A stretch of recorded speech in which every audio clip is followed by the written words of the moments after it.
Low AMH, just two little words, and yet they can shake your entire sense of hope. If that's the result you've recently been given, take a breath. You're not alone, and more importantly, you're not out of options.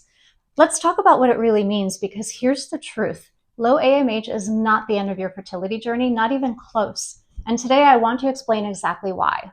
Here's what we'll unpack together: what your AMH level really tells us and what it doesn't, why quality matters so much more than quantity when it comes to your eggs, and how holistic healing principles can help nurture your fertility from the inside out, even with a low AMH diagnosis. So stick around, because this might just change the way that you see your body, your chances, and your next steps. I'm Dr. Clara Brown, a fertility specialist and doctor of acupuncture and Chinese medicine. I've spent over 15 years helping women grow their families. If you're looking for a compassionate, holistic approach to fertility, you're in the right place. Let's start at the beginning.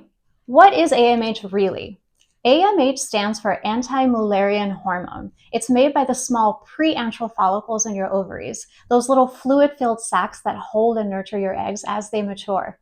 Doctors often test the level of AMH in your blood to estimate your ovarian reserve, basically to give an idea of how many follicles you have left, meaning how many eggs you can potentially release. And yes, that number can help guide fertility treatment in selecting medication protocols, especially when it comes to IVF.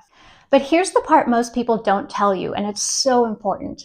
AMH was never meant to predict your natural fertility. What it was designed to do is give doctors a sense of how your ovaries might respond to stimulation meds. In fact, outside of the IVF context, we don't have a reliable way to gauge AMH levels in women who spontaneously conceive.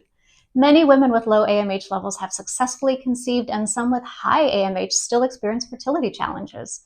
This is because factors like egg quality, sperm quality, and overall reproductive health of both partners play a much more significant role than just ovarian reserve alone. So the distinction here really matters, because even with a low AMH, natural conception is still absolutely possible. Now here's where we shift the conversation. AMH gives us a sense of quantity, not quality. And when it comes to conception, egg quality is everything. And with egg quality, that's where holistic whole body approaches can make a huge impact. I can't tell you how many women I've sat with over the years who were told their AMH was too low and immediately felt like a door had closed. But here's what we discovered time and time again. AMH is just one piece of the picture, and it doesn't define your fertility potential.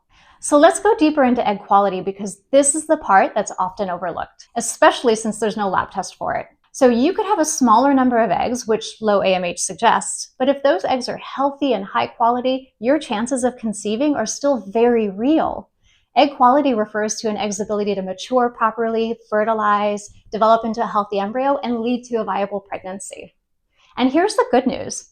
Even though we can't change the number of eggs you have, we can support and improve their quality. This is something I remind my patients all the time. It only takes one good egg. You don't need hundreds of eggs to get pregnant. You need one healthy, mature egg and a receptive environment for implantation. That's why focusing on quality over quantity can be such a game changer, especially if you've been told you have low AMH or diminished ovarian reserve. So here's how it works. Each egg begins its maturation journey inside its fluid-filled sac called a follicle. Over the course of about 90 days, that follicle nourishes and supports the egg as it prepares for ovulation. So when we talk about improving egg quality, we're really talking about supporting that entire follicular environment. Now, this is where your daily choices come in, because they matter more than you might think. The choices you make in the 3 months leading up to ovulation, such as what you eat, how you manage stress, what supplements and herbs you take, even how you sleep, can directly impact the quality of your next ovulated egg. This is also where traditional Chinese medicine and holistic approaches really shine. Through targeted nutrition and key supplements like antioxidants for mitochondrial support, acupuncture, and even personalized herbal medicine, we can help create the most nourishing environment possible for your eggs to thrive in. And when your body is well supported, your eggs have a better chance of developing to their fullest potential. And now let's bring it back to the big picture of how holistic principles and Chinese medicine support fertility even with a low AMH. One of the reasons I love this medicine so deeply is because it looks at the whole person and not just lab numbers. We look at the body as an interconnected system where vitality, blood flow, warmth, and balance matter most. Imagine your body as a lush garden. Fertility isn't just about how many seeds you have, it's about the richness of your soil. So even with fewer seeds, if the soil is healthy, warm, and well tended, those seeds have a much better chance to grow and thrive. In Chinese medicine, we focus on nourishing that soil. We support the root systems that feed fertility, including blood flow, digestion, stress response, sleep, and hormone balance. When these systems are functioning optimally, your reproductive landscape becomes a place where new life can take root. So let's talk about strategies for supporting fertility with low AMH. I know it can feel like you need to do everything, but the truth is, what really matters is doing a couple of the right things consistently and with care. So let's start with the foundation.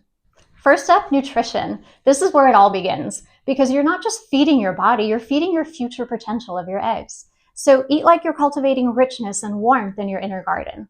That means focusing on whole, nutrient-dense foods like quality proteins, healthy fats, and deeply colored vegetables. Think pastured eggs, wild salmon, avocados, leafy greens, berries, and slow-cooked broths. Once that foundation is there, we can get much more targeted, so let's talk supplements.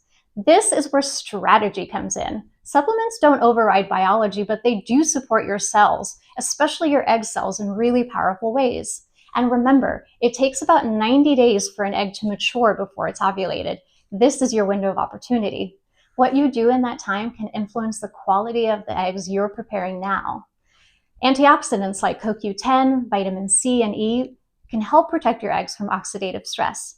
Mitochondrial support like alpha-lipoic acid and N-acetylcysteine can improve the energy production that your cells need to develop properly. And don't overlook essentials like vitamin D and omega-3s. They play a huge role in hormone balance and ovarian health.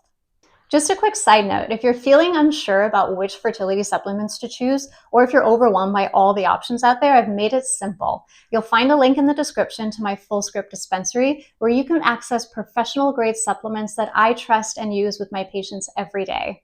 Once you're signed up, you'll see several of my curated protocols, such as egg quality support like we're talking about today. This is a great place to explore if you're looking for guidance and quality that you can just feel confident in. Okay, back to our next strategy.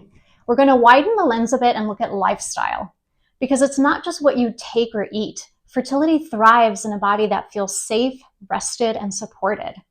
Sleep is huge here. Aim for 7 to 9 hours of consistent, high-quality rest each night. If that's not happening, it might be time to prioritize your wind-down routine.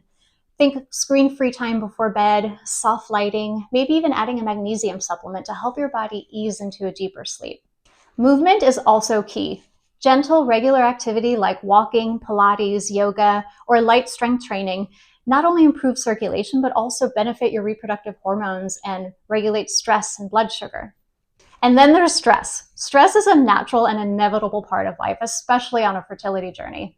But how you manage stress and how you engage with the world around you, this can make all the difference. The goal isn't to never feel stressed. It's to find ways to unravel it from your system and also to balance it with moments of calm and pleasure and joy.